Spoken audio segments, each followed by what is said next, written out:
The more money he saved, the more trapped he felt.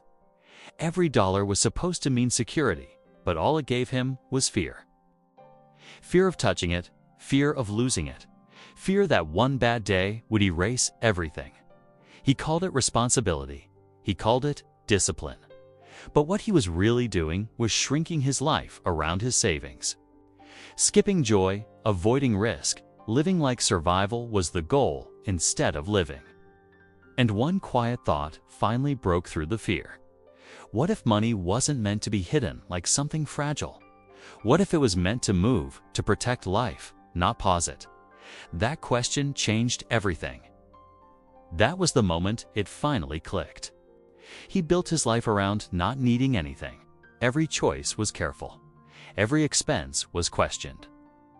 He learned how to live with less, not because he wanted to, but because it made him feel protected. There was always a line he refused to cross, a number he promised himself he would never touch. That number became a boundary between him and everything else. The problem was, life didn't respect that boundary. Unexpected costs showed up anyway. Small emergencies chipped away at his sense of control, and each time he had to reach into his savings, the fear grew louder. It wasn't relief he felt, it was panic. Because the money he had hidden away was never meant to be used. It was meant to make him feel safe. And when it failed to do that, he didn't question the fear. He questioned himself.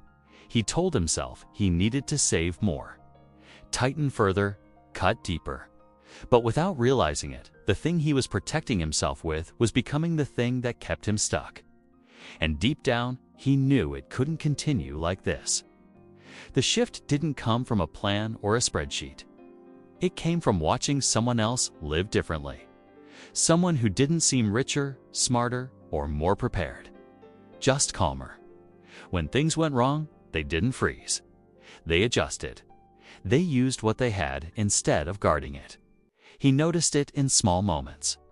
A neighbor who fixed a problem instead of worrying about it. Someone who spent a little to make tomorrow easier instead of hoarding for a future that never felt secure. And for the first time, he felt something unfamiliar. Not envy. Curiosity.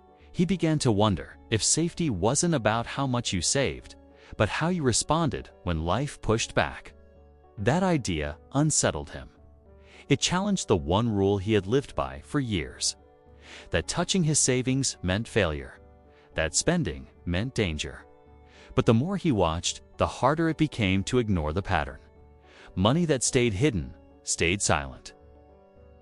Money that was used solved problems. And once he saw that difference, he couldn't unsee it. The fear didn't disappear, but a question replaced it. What if the way he was using money was the very reason he never felt safe? He didn't suddenly become brave. In fact, the fear was still there when he finally decided to act. His hands hesitated longer than he expected. He checked the numbers again, as if they might change if he waited. This wasn't a big decision. It wasn't a gamble. It's just one small choice to use a little of what he had been guarding for years. Something practical. Something meant to solve a real problem instead of just sitting untouched. The moment the money left his account, his chest tightened. Old thoughts rushed in. What if this is a mistake? What if something worse happens tomorrow? But something else happened too. The problem he had been worrying about quietly began to ease. Not disappear, just ease. And that was new. He didn't feel excited. He felt exposed, as if he had stepped outside without armor. But underneath the discomfort, there was a strange sense of movement. For the first time, money wasn't something he was hiding behind. It was doing what it was supposed to do, supporting his life instead of controlling it. And even though the fear hadn't left yet, he could feel something shifting. Not in his bank account, but in the way he related to it. He expected regret to follow him for days, to wake up with that familiar tightness in his chest. But it didn't.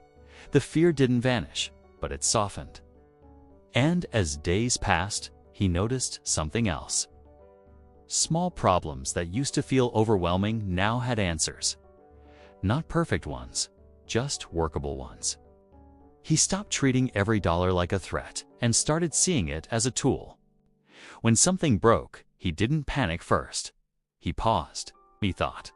He chose, and with each small decision, his confidence grew quietly. Not because he had more money, but because he was no longer frozen by it. He wasn't reckless. He wasn't careless. He was intentional, and that intention changed the rhythm of his life. He slept better. He made choices without second-guessing himself into exhaustion. The money didn't make him feel powerful. It made him feel capable. And for the first time, he realized that safety had never come from how tightly he held on. It came from knowing he could respond when life demanded it. And then it became clear. Not in a dramatic way, not through a big win or a sudden increase in numbers. It was quieter than that. He realized he had been trying to use saving as a shield against uncertainty. As if enough money could remove risk from life entirely. But life was never asking for certainty. It was asking for responsiveness. In that moment, it finally clicked. Money was never meant to be a hiding place. It was meant to move when life moved, to absorb impact, to create options, to buy time, not fear. The safety he had been chasing wasn't found in untouched savings. It was found in knowing he could act instead of freeze. Once that understanding settled in, the fear lost its grip. Not because nothing could go wrong, but because he no longer felt helpless when it did. And from that point on, money stopped being something he guarded against life. It became something he used to support it. Nothing in his life suddenly became perfect. He didn't stop saving. He didn't start spending carelessly. What changed was his relationship with money. It no longer sat between him and life like a wall. It moved with him, adjusted with him, supported him when things shifted. The fear that once controlled every decision no longer led the way. He still planned. He still prepared. But he no longer lived as if one mistake would erase him. And in that shift, he found something he had been missing all along. Not wealth, not certainty, but steadiness. The kind that comes from knowing you can respond instead of retreat. Money stopped being something he hid behind. It became something he trusted himself to use. And once that changed, everything around it felt lighter. That's how it happens. Not through more discipline or bigger numbers, but through a quiet realization that turns fear into movement. That's when it finally clicked.